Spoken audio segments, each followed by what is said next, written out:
Would you ignore 4 little girls selling flowers on a cold street, only to discover they are your lost daughters? Richard Bennett loosened his silk tie as the sleek black Lincoln Navigator came to a smooth stop at the intersection of Fifth Avenue. The chaos of Manhattan buzzed around him, a familiar symphony of honking taxis, chattering crowds, and the distant hum of a subway below. After sealing a billion-dollar merger, Richard allowed himself a rare moment of satisfaction. "Shall I take the tunnel back to headquarters, sir?" his driver, James, asked, catching Richard's gaze in the rearview mirror. "No, James," Richard replied, slipping off his tie completely. "I need some air. Drop me here. I'll walk the rest of the way." As the door clicked shut behind him, Richard inhaled the crisp November air, the city's chill barely touching him. His tall frame and sharp, silver-threaded hair drew subtle glances from those he passed, his presence commanding respect even in the bustling streets of New York. His mind raced with projections and strategies, the next corporate mountain to conquer. 10 years of relentless work had transformed Bennett Holdings from a successful family business into a global empire. 10 years of 16-hour days and sleepless nights. 10 years of building an empire. And 10 years of emptiness. The crosswalk signal changed, and Richard moved forward with the crowd. That was when he saw them. 4 little girls, huddled together on the street corner, arranging small bouquets in plastic buckets. They wore mismatched winter coats, all clearly second-hand, and fingerless gloves that barely protected their small, reddened hands from the cold. A cardboard sign propped against one bucket read, "Flowers for Hope, Fireless." Richard would have walked past, would have dismissed them as he did all street vendors, but something about them caught his eye. Something in the delicate line of their jaws, the proud tilt of their chins, despite their obvious poverty. Then, as if sensing his gaze, one of the girls looked up directly at him. Richard stopped. The world around him, honking taxis, chattering pedestrians, the rumbling subway beneath his feet seemed to fade into silence. Her eyes, those eyes, a piercing blue, clear and familiar. Not just one pair, but 4. 4 identical pairs of blue eyes, all staring back at him. The girl who had noticed him nudged her sister, whispering something. Soon all 4 girls were watching him with identical expressions. The wind bit at Richard's face, but he barely noticed. His heart raced. Those eyes, his eyes, Bennett eyes. His phone rang, jarring him from his trance. He fumbled for it, nearly dropping his briefcase. "Mr. Bennett, the board is asking if you'll be delayed." His assistant's voice sounded distant. "I'll call you back," Richard managed, ending the call without looking away from the girls. The first girl, the one who had seen him first, stepped forward, a small bouquet extended in her hand. "Would you like to buy some flowers, sir?" "They're only $5. Her voice shattered something inside Richard. It was high and musical, but steady, confident beyond her years. "Who are you?" he whispered, the question escaping before he could stop it. The girl looked confused, withdrawing the flowers slightly. "I'm Emily. These are my sisters Grace, Sophie, and Claire. We're the Flower Girls." Richard's throat tightened. Emily, Grace, Sophie, Claire. Names he had never heard, but faces he could not deny. Before he could speak again, a car horn blared, jolting him back. The smallest of the girls, Claire, tugged at Emily's sleeve. "We have to go. Ruth will worry." In a practiced flurry, the girls packed their flowers and buckets, disappearing into the crowded sidewalk. Richard stood there, frozen, his briefcase at his feet. 10 years. 10 years since he had driven Sarah Collins, his ex-wife, out of his life. 10 years since she had insisted the pregnancy was real, a miracle. 10 years since he had refused to believe it. He had convinced himself it was impossible. Every doctor had told him he was sterile. Margaret, his sister, had reinforced his doubt, assuring him that Sarah was lying, that she was after his wealth. But those eyes, his eyes. Richard retrieved his briefcase with a trembling hand, his world tilting on its axis. The board meeting, the merger, the empire he had built suddenly, none of it mattered. He had to know. He had to find them again. That night, in his penthouse overlooking the Manhattan skyline, Richard stared out at the glittering city, a tumbler of untouched scotch in his hand. His mind raced. Could they really be his? Could Sarah have been telling the truth all along? From the bottom drawer of his desk, he pulled out a leather-bound box. Inside were the remnants of his life, with Sarah photographs, small mementos, a wedding picture. Sarah, radiant in white, her dark hair cascading over her shoulders, her green eyes sparkling with joy. And beside her, a younger Richard smiled, a smile that had become a distant memory. He remembered that last night Sarah standing in this very room, her hands protectively cradling her still flat stomach, tears streaming down her face. "It's a miracle, Richard," she had pleaded. "The doctors were wrong. These are our babies." His response had been cold, calculated. Every specialist confirmed it. "I cannot father children, so whose miracle are you carrying, Sarah?" Her expression had crumbled. The next morning she was gone. No note, no explanations, just absence. Now, a decade later, those missing years stared back at him with 4 pairs of identical blue eyes. Richard set down his glass, his jaw clenched. He reached for his phone. "Jenkins," he spoke quickly, his voice tense. "I need you to find someone. 4 young girls, approximately 9 years old. Identical. And locate Sarah Collins." A pause. "Understood, sir." Richard ended the call, staring out at the city's glowing skyline. His world was about to change forever. Richard Bennett couldn't sleep. The image of those 4 identical faces haunted him. Each time he closed his eyes, he saw them, Emily, Grace, Sophie, and Claire, staring back at him with those piercing blue eyes. His eyes, Bennett eyes. Jenkins, his head of security, had already begun the search, but Richard couldn't sit still. He needed to know. He needed answers. He spent the next morning pacing his penthouse, his thoughts a chaotic storm. Were they really his daughters? Had Sarah told the truth all those years ago? Had he thrown away the only family he would ever have? By noon, Jenkins called. "Sir, we've located them." "The girls are living at Riverside Haven Shelter, a women and children's shelter in the Lower East Side." "And Sarah?" Richard's voice trembled. I'm afraid she's currently incarcerated at Rikers Island." The words struck Richard like a physical blow. "Incarcerated? For what?" "Petty theft, sir." "She's serving a 6-month sentence." Richard's world spun. Sarah. In prison? The woman who once filled his life with warmth, now reduced to a number behind cold grey walls. And his daughter's 4 little girls selling flowers on a street corner just to survive. "Get me everything on her case," Richard ordered, his voice tight. "Every detail. I want to know why she's there." "Understood, sir." The hours that followed were a blur. Richard sat in his home office, surrounded by old photographs of him and Sarah, their wedding day, a trip to Paris. Laughter, joy, and promises all shattered by a single moment of doubt. Margaret had been there that night, whispering doubts into his ear. "It's impossible, Richard. The doctors all said you're sterile." "She's lying. Don't let her make a fool of you." And he had believed her, believed his sister's words over the woman he loved. His phone rang again. Jenkins had the file. "Sir, it appears she was caught stealing groceries' basic necessities. The case was handled unusually harshly." 6 months for first-time petty theft is almost unheard of. "Who was the judge?" Richard demanded. "Judge Crawford, sir. Known for his severe rulings, but—" Jenkins hesitated. "But what?" "There were donations from Bennett Holdings to his re-election campaign last year.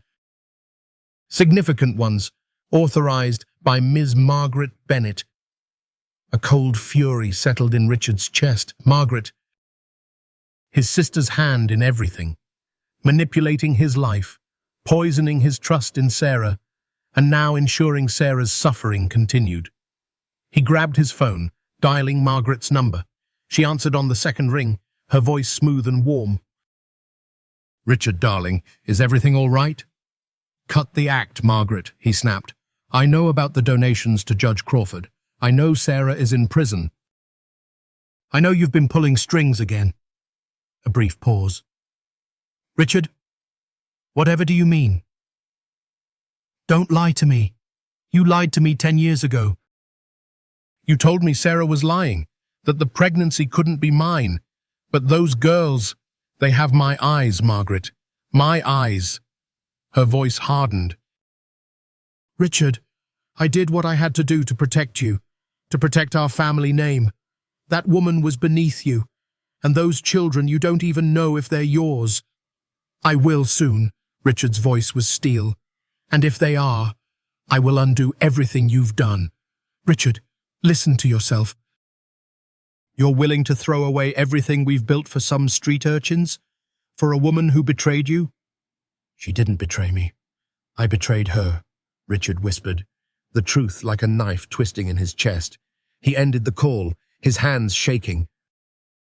Margaret had lied to him, manipulated him. But this time, he wouldn't let her control him. Not anymore. The next morning, Richard arrived at Riverside Haven Shelter.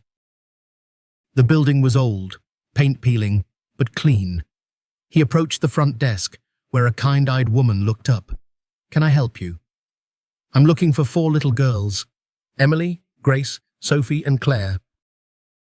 They sell flowers near 5th Avenue. The woman's expression shifted, guarded. "Who are you?" "My name is Richard Bennett. I think I'm their father." A long silence. Finally, the woman spoke. "I'm Helen Carter. I help take care of the girls." "If you are who you say you are, why haven't you been here? Why haven't you been in their lives?" "Because I didn't know they existed," Richard admitted, shame burning in his voice. "But I'm here now." "And what do you plan to do now that you're here?" Helen's voice was sharp. "Take them away? Promise them the world and then disappear again?" "No," Richard's voice was firm. "I want to help them. I want to be their father." Helen's gaze softened slightly, but her voice remained cautious. "They're good girls. Strong, smart. They don't trust easily, and they've been through enough. If you hurt them, Mr. Bennett, I will never forgive you." "Neither will I," Richard whispered. Helen led him down a narrow hallway to a small, cluttered playroom. And there they were. Emily, arranging flowers. Grace reading a worn picture book. Sophie and Claire giggling over a paper flower they had made. Richard's heart ached. These were his daughters, his blood. And they didn't even know who he was.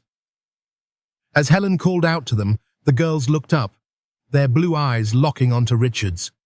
Confusion, curiosity, and something else, a faint, unspoken connection. "Girls," Helen said gently, "this is Mr. Bennett. He's here to see you." Emily stepped forward, her expression calm but cautious. "Did you come to buy flowers again, sir?" Richard's voice trembled. "Not today. Today, I came to see all of you." Richard Bennett's hands trembled as he ended the call with Margaret, his own sister, the one who had stood by him through every business deal, every crisis, the one who had whispered doubts about Sarah, planted the seeds of betrayal, and poisoned his marriage. But now the truth was laid bare, and all he felt was fury. Margaret had manipulated him. She had lied, twisted the truth, and used his insecurities against him. And because of her, he had lost everything: his wife, his daughters, 10 years of their lives. But not anymore. The elevator doors opened to the top floor of Bennett Holdings, and Richard strode out, his face a mask of cold determination.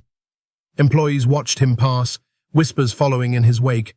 They had never seen their CEO like this, eyes sharp as steel, jaw clenched, his entire body radiating anger. He burst into Margaret's office without knocking.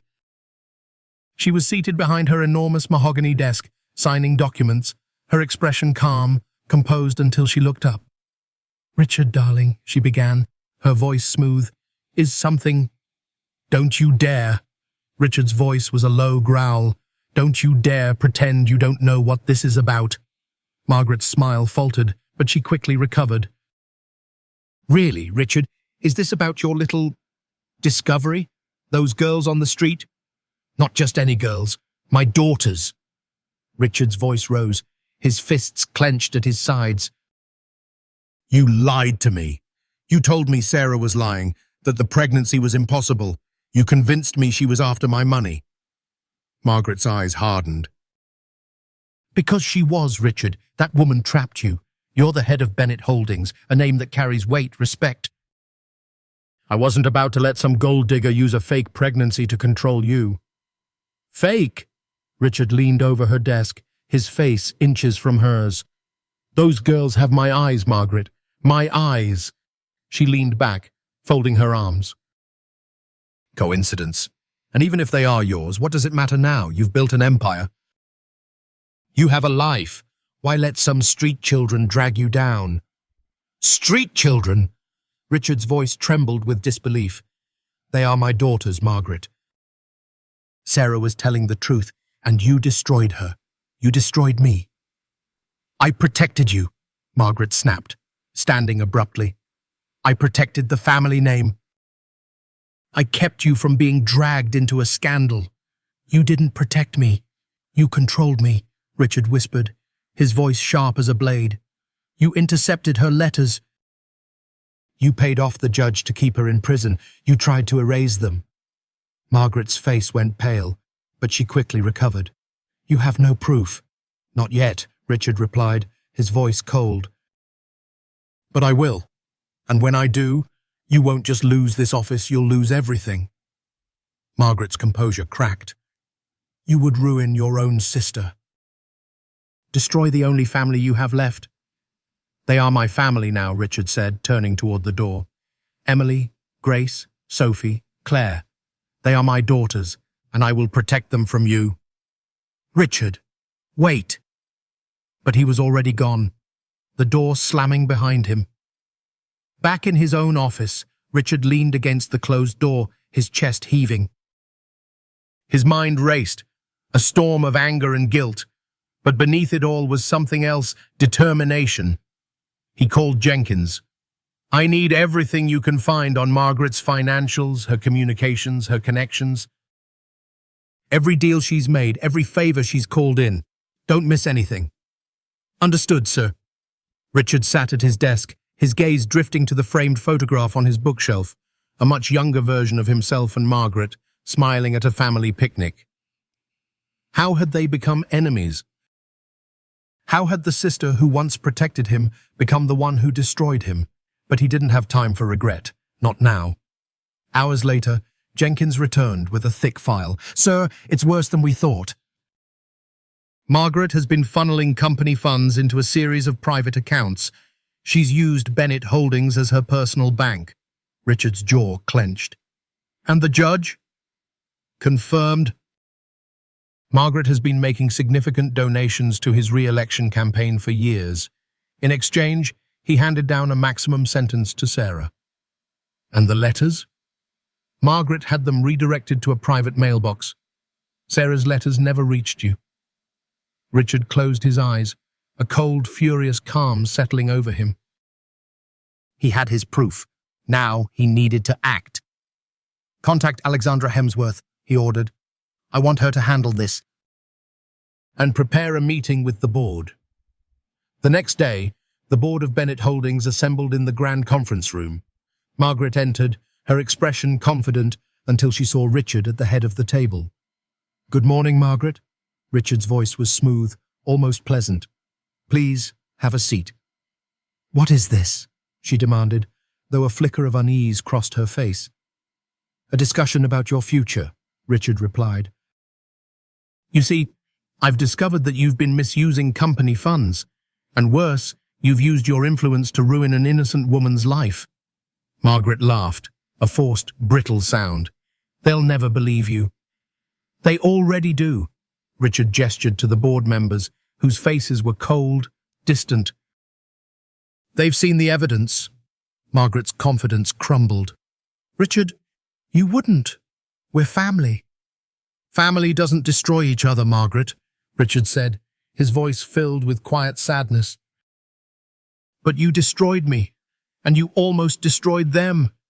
This is a mistake, Margaret whispered, her voice breaking. You can't do this.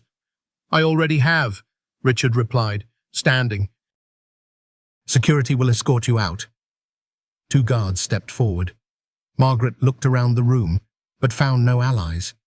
Desperation twisted her expression.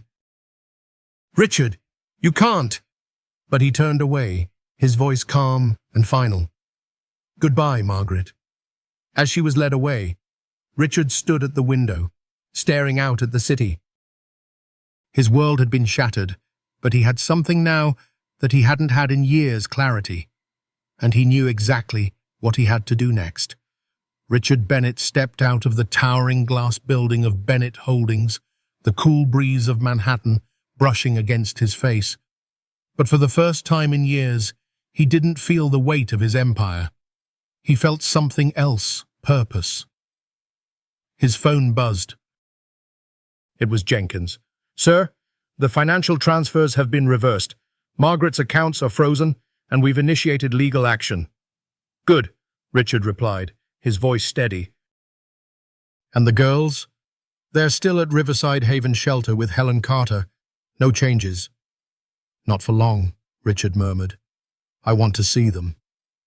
His sleek black sedan pulled up, but instead of heading to his penthouse, he directed the driver toward Riverside Haven Shelter. As the city skyline blurred past, Richard's mind raced.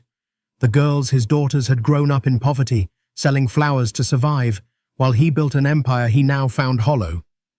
The car stopped outside the worn grey building of Riverside Haven Shelter.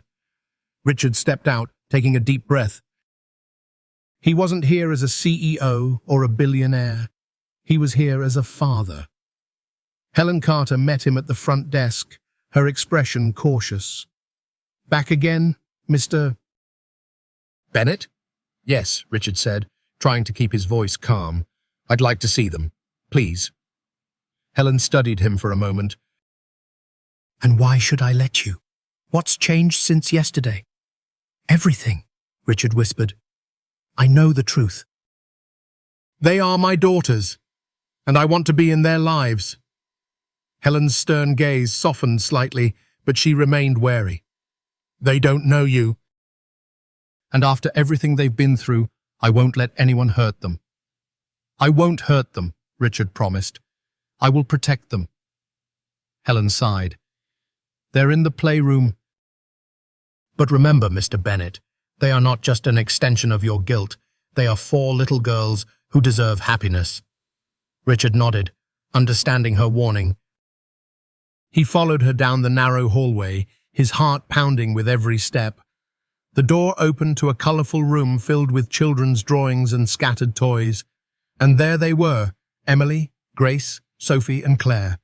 4 identical faces, 4 pairs of piercing blue eyes. Emily looked up first, her gaze meeting Richard's. You again, she said, more curious than surprised. Did you come to buy flowers?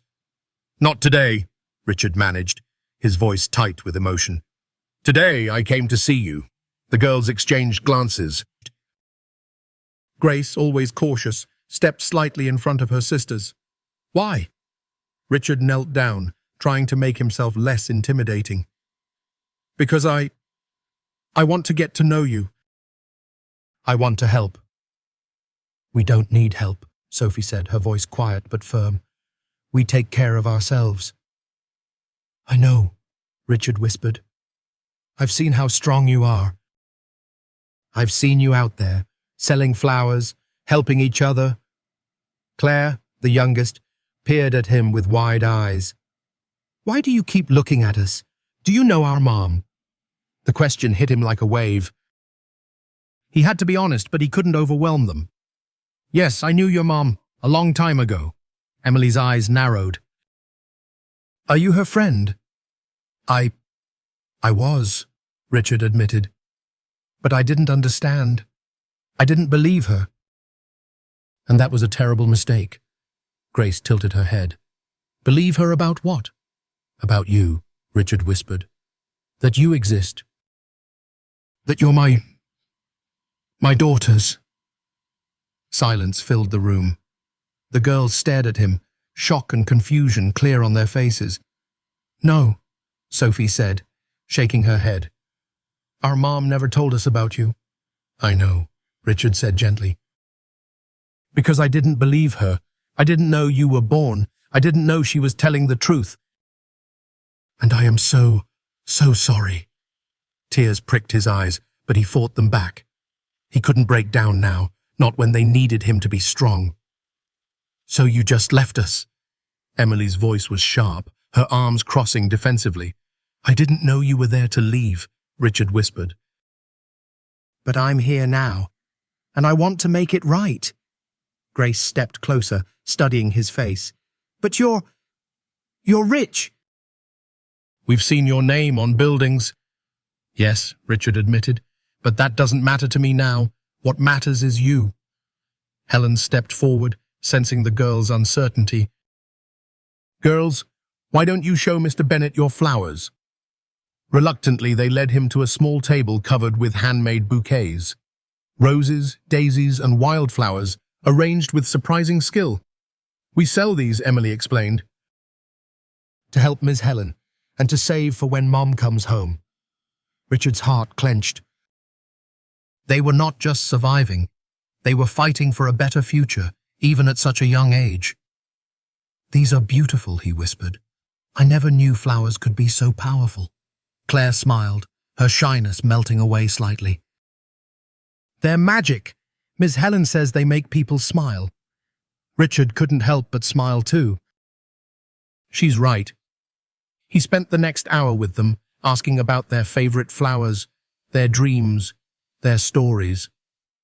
Slowly, the girl's suspicion eased, though Emily remained guarded. Finally, Helen called them for dinner, and Richard stood, his heart heavy but hopeful.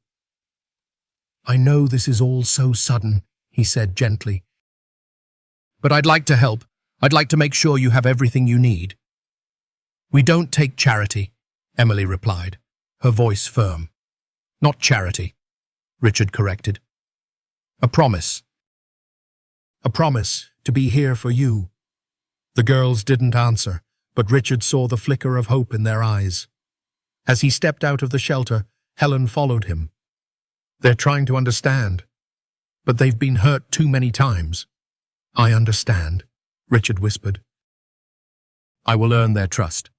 Helen studied him. What about Sarah, their mother? I'm working on getting her out, Richard replied, his voice filled with resolve. No matter what it takes. As he walked away, Richard felt a strange warmth in his chest. For the first time in years, he wasn't just fighting for his empire. He was fighting for his family. Richard Bennet stepped out of his car, the cold wind whipping against his face as he stood outside the imposing grey walls of Rikers Island. The looming prison complex stretched out before him, a concrete reminder of everything he had lost, everything he had abandoned. He had spent weeks trying to earn his daughter's trust, visiting them at the shelter, learning about their lives, watching them carefully arrange flowers to sell. Each visit softened their suspicion just a little, but they always spoke of their mother with a fierce, protective love. Sarah. She was here, behind these walls, because of him, because he hadn't believed her, because he had listened to Margaret's poisonous lies, because he had been too proud, too stubborn to see the truth. Now he was here to fix it, if she would even let him. After passing through the strict security protocols, the metal detectors, the searches, the endless paperwork, Richard was finally led to the visitation room. A thick plexiglass barrier separated visitors from inmates, with telephones on each side for communication. He sat down, his hands gripping the phone before he even saw her. The door on the other side opened, and Sarah Collins walked in. His breath caught. She looked different, But she was still Sarah. Her dark hair was pulled back into a simple ponytail, streaks of grey now framing her face. Her once bright green eyes were shadowed with exhaustion, but they still held that fierce spark he remembered. She saw him. And for a moment, her expression froze, shock giving way to a mixture of anger, disbelief, and pain. Slowly, she picked up the phone on her side of the barrier. Richard mirrored her. "What are you doing here?" Her voice was cold, sharp, a blade of hurt hidden beneath her calm tone. "Sarah," Richard's voice broke. "I had to see you. I had to tell you I'm sorry." "Sorry?" She laughed, a bitter, hollow sound. "Sorry doesn't give me back 10 years, Richard. Sorry doesn't undo what you did." "I know," he whispered, his hand pressing against the glass, as if trying to reach her. "I know, and I would give anything to change it. But I can't. All I can do is try to make it right now." "Make it right?" Sarah leaned closer, her eyes blazing. "You threw me out. You called me a liar. You didn't even give me a chance to prove the truth." "Margaret," Richard began, but Sarah's voice cut him off. "Don't you dare blame your sister. You chose to believe her over me. You chose your pride over our family." Richard's jaw tightened. She was right. Even now, trying to explain, he was still hiding behind excuses. "You're right," he whispered. "I was wrong. I was a coward, but I'm here now. I've met them, Sarah." "Emily, Grace, Sophie, and Claire. They're incredible." A tear slipped down Sarah's cheek, but she wiped it away quickly. "They had to be." "They had no one else." "They have you," Richard said, his voice steady. "And I want them to have me too." Sarah's laugh was softer this time, but still laced with pain. "And what? You think you can just step in and be their father now? After everything?" "I know I don't deserve it," Richard admitted, "but I'm going to try. I'm going to be there for them." "I'm going to get you out of here." "Out?" Sarah's eyes narrowed. "You think it's that easy? Do you know how many times I've tried to appeal this sentence? 6 months for stealing food, Richard. Food. For them." "I know," Richard said, a cold anger in his voice. "And I know who made sure you were sentenced." "Margaret," Sarah whispered, realization dawning. "Of course." "She's out," Richard said firmly. "She has no power over this anymore. I've cut her off." Sarah's expression softened slightly, but her guard remained up. "Why now, Richard? Why come back now?" "Because I saw them," he whispered, his voice breaking. "And I saw you in them. I saw what I lost. I saw what you lost. And I'm not walking away again." Silence stretched between them, thick and heavy. "I don't know if I can trust you," Sarah admitted, her voice barely above a whisper. "I understand," Richard said, but I will earn it, I promise." Sarah leaned back, studying him. "And what about them? What do they know?" "Not much," Richard admitted. "They know I'm trying to help. They know I care. I told them I knew you, but I haven't told them who I really am." Sarah's jaw tightened. "Don't you dare break their hearts." "Don't make promises you won't keep." "I won't," Richard whispered. "I'm not going anywhere." The guard called for the end of visitation. Sarah's hand tightened around the phone. "If you hurt them, Richard, I swear." "I won't," he promised. "I will never hurt them again." As he rose to leave, his heart ached with regret. But beneath the pain was a spark of hope, because for the first time in a decade, he had seen her, and she had seen him. Stepping out into the cold air again, Richard pulled out his phone. "Jenkins," he said, his voice steady. "We're getting her out, no matter what it takes." Richard Bennett didn't waste any time. The moment he left Rikers Island, he was on the phone with Alexandra Hemsworth, his trusted attorney. "I want Sarah Collins out of that prison," Richard ordered, his voice filled with urgency. Her sentence was manipulated. The judge was compromised. I understand, Mr. Bennet, Alexandra replied, her tone calm but focused. I've already begun the process of reviewing her case, but we need solid evidence of judicial misconduct. We have it, Richard said, his voice growing colder. Margaret paid off the Judge Crawford through donations to his re-election campaign. That's a serious accusation, Alexandra cautioned. But if we can prove it, we have a case. Get whatever you need, Richard instructed. Hire investigators, pull financial records, anything that connects Margaret to Crawford. Understood. And what about the girls? Have you told them the truth? Richard hesitated. Not yet. They know I care. They know I'm trying to help, but I haven't told them who I really am. Be careful, Richard, Alexandra warned. If they learn the truth from anyone else, it could shatter what little trust you've built. Richard sighed, rubbing his forehead. I know. I'll tell them soon, but first, I have to make sure they have a mother to come home to. Over the next week, Alexandra's team worked tirelessly. They uncovered a trail of campaign donations, suspicious communications between Margaret and Judge Crawford, and most damning of all, a series of emails where Margaret explicitly instructed Crawford to set an example with Sarah's sentence. We've got him, Alexandra declared, a triumphant smile in her voice. I've filed a motion to have Sarah's case re-evaluated. We have a hearing in 2 days. Richard's relief was short-lived. Jenkins, his head of security, entered his office with a grim expression. Sir, we have a problem. What now? Richard asked, tension coiling in his chest.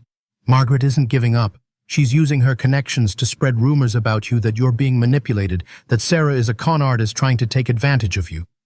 Of course she is, Richard muttered, anger simmering beneath his calm exterior. She's trying to poison the board, turn them against me. More than that, sir, Jenkins continued. She's reached out to social services, trying to convince them that the girls should be removed from Riverside Haven Shelter. Richard shot to his feet. She wants to take them away. Exactly, Jenkins confirmed. If she can paint Sarah as a criminal and you as reckless, she can have them placed into the foster system far away from you. A cold fury settled over Richard. Margaret was determined to destroy everything, even if it meant tearing those innocent girls away from their mother. We won't let that happen, Richard declared. Jenkins, increase security at Riverside Haven. Make sure those girls are safe, and find out which social worker Margaret is manipulating. Yes, sir. As Jenkins left, Richard stared out the massive glass window of his office. The city sprawled below, glittering in the winter sunlight. It had once been his kingdom, a world he controlled. But now it felt like a prison of his own making. Margaret had always been cunning, always calculating. She had manipulated him for years, whispering doubts, controlling his decisions. But this time, she had gone too far. The next morning, Richard visited Riverside Haven Shelter. Helen Carter met him at the door, her expression tense. There was a social worker here yesterday, Helen said, leading him to the common room. She said she received a report of neglect, that the girls were being exploited. Margaret, Richard muttered, clenching his jaw. Is she trying to take them away? Helen asked, fear in her voice. She's trying, Richard confirmed, but she won't succeed. I promise you. He walked into the playroom, where Emily, Grace, Sophie, and Claire were arranging their flowers, their cheerful chatter filling the air. But when they saw him, their faces lit up. Mr. Bennet! Claire ran up to him, her tiny arms wrapping around his leg. We made new bouquets. Richard smiled, kneeling down to her level. They're beautiful, Claire, just like you. Emily stepped forward, her sharp, curious eyes studying him. Mr. Bennet, is something wrong? He hesitated. These girls were so smart, so perceptive. They deserved the truth. Girls, he began, his voice gentle but serious. I need to tell you something. Something very important. The four of them gathered around, their faces filled with quiet anticipation. I came here because I wanted to help, because I wanted to protect you. But there's another reason too. Richard's voice caught. He took a deep breath. I'm your father. Silence. 4 pairs of blue eyes stared at him, unblinking. You're our dad? Sophie whispered, her voice barely audible. Yes, Richard whispered, tears stinging his eyes. I didn't know you existed. I didn't know your mom was telling the truth, but I know now, and I will never leave you again. Grace's eyes filled with tears. You left our mom. You didn't believe her. I was wrong, Richard admitted, shame burning in his chest. I was so wrong. But I'm here now, and I love you. I love all of you. Emily's face was a mixture of anger and confusion. Why should we believe you? You shouldn't, Richard whispered, but I will prove it. I will never hurt you. Sophie stepped forward, placing her tiny hand on his. Are you going to bring Mom home? Yes, Richard promised, his voice breaking. Yes, I will. Claire smiled, her small fingers wrapping around his hand. I like your flowers. A tear slipped down Richard's cheek. Thank you, sweetheart. Helen watched from the doorway, her own eyes misty. Richard, I think you just gave them the one thing they needed most. What's that? Richard whispered.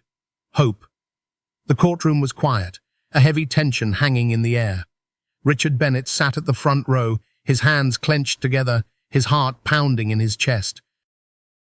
Beside him, Alexandra Hemsworth shuffled through a thick folder of documents, evidence of Margaret's manipulation, of the judge's corruption, of everything that had stolen Sarah's freedom. Across the room, Sarah Collins sat beside a court-appointed attorney, her expression a mix of fear and fragile hope. Her eyes met Richard's, and he gave her a small, reassuring nod. The judge entered, and the room stood. As everyone sat, the hearing began. Alexandra stood, her voice clear and unwavering. Your Honor, we are here to present new evidence that the original sentence given to Ms. Sarah Collins was not only unjust, but the result of judicial misconduct. She laid out the case methodically, the suspiciously harsh sentence, the donations from Margaret Bennett to Judge Crawford's campaign, and the emails revealing a direct link between Margaret's influence and Sarah's imprisonment. The judge leaned forward, his expression darkening as the evidence piled up. Judge Crawford's actions are a severe violation of judicial ethics, he declared. Ms. Collins, your sentence is hereby overturned, effective immediately. Richard's breath caught. He turned to Sarah, who was staring at the judge, disbelief in her eyes. Tears began to well, and she covered her mouth, her shoulders shaking. Ms. Collins, the judge continued, his tone softening, you are free to go. Sarah stood, unsteady on her feet. Her attorney gently touched her shoulder, guiding her toward the exit. Richard rose, rushing to meet her as she stepped out into the hallway. Sarah, he whispered. She turned, and in an instant she was in his arms, her tears soaking his shoulder. Thank you, she whispered, her voice breaking. Thank you, Richard. I'm so sorry, he choked out, holding her tight. I'm so sorry for everything. But there was no time to dwell on the past. The girls were waiting. That evening, as the sun dipped below the Manhattan skyline, the old, worn doors of Riverside Haven Shelter swung open. Emily, Grace, Sophie, and Claire stood on the front steps, their eyes scanning the street, and then they saw her. Mom! Emily screamed, and the 4 of them ran, their feet pounding against the sidewalk. Sarah dropped to her knees just in time, her arms wide open as the girls crashed into her, a tangle of hugs, laughter, and tears. She kissed each of them over and over, whispering their names, touching their faces as if making sure they were real. Richard stood a few feet away, watching, his own eyes misty. Helen appeared beside him, smiling softly. You did it, she whispered. We did it, Richard corrected, his voice thick with emotion. After what felt like an eternity, Sarah looked up, her eyes finding his. She stood, her daughters wrapped around her, and walked toward him. "Girls," she said gently, "there's someone I want you to meet." The four little faces turned to Richard, curiosity and cautious hope in their eyes. "Girls," Sarah said, her voice steady, "this is your father." Silence. Richard knelt down, his hands trembling. "Hello, Emily, Grace, Sophie." "Claire, I'm your dad." For a heartbeat, none of them moved, and then Claire, the youngest, stepped forward, wrapping her tiny arms around his neck. "Hi, Daddy," she whispered, her voice muffled against his shoulder. The other three followed, their cautious steps turning into a rush. And suddenly, he was surrounded, their little arms holding him tight. Tears streamed down Richard's face as he held them. "I'm here," he whispered. "I'm here, and I will never leave you again." Sarah watched, her own tears falling, but for the first time in years, they were tears of joy. In the days that followed, everything changed. Richard moved Sarah and the girls into a modest but beautiful townhouse, away from the shadow of his corporate empire. He spent his days with them learning their favorite stories, helping them with their homework, making pancakes on Saturday mornings. Sarah reopened her small flower business, her artistry with bouquets drawing in loyal customers. Richard helped, but only at her request. This was her dream, her independence. One evening, as the family sat around the kitchen table, laughter filling the room, there was a knock at the door. It was Alexandra. "Margaret has been formally charged with corruption and fraud," she announced. "She won't be bothering you again." Richard nodded, his expression somber. His sister's fate was a tragedy of her own making, but he would not let it darken his new life. As Alexandra left, Sarah leaned against the kitchen counter, watching him. "You saved us," she whispered. "No," Richard replied, taking her hand. "You saved me." Outside, the girls were playing in the garden, their laughter rising with the spring breeze. And for the first time in a decade, Richard felt at peace. Because he hadn't just rebuilt a family, he had found one. In life, it's easy to get lost chasing success, wealth, and recognition.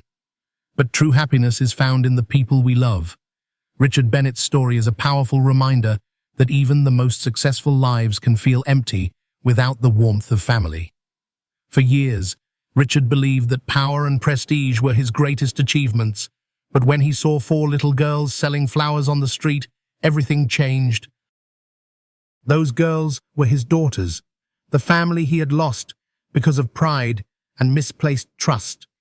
He had been blinded by ambition, manipulated by his sister, and too proud to see the truth. But when he finally saw the love and resilience in those young faces, he realized what truly mattered. This story teaches us that it is never too late to make things right. We all make mistakes, but what defines us is our willingness to admit them, to seek forgiveness, and to fight for the people we love. Even in our later years, we can rebuild connections, heal old wounds, and create new memories with those who matter most. Because in the end, it's not the wealth we've earned, but the love we've given and received that truly counts.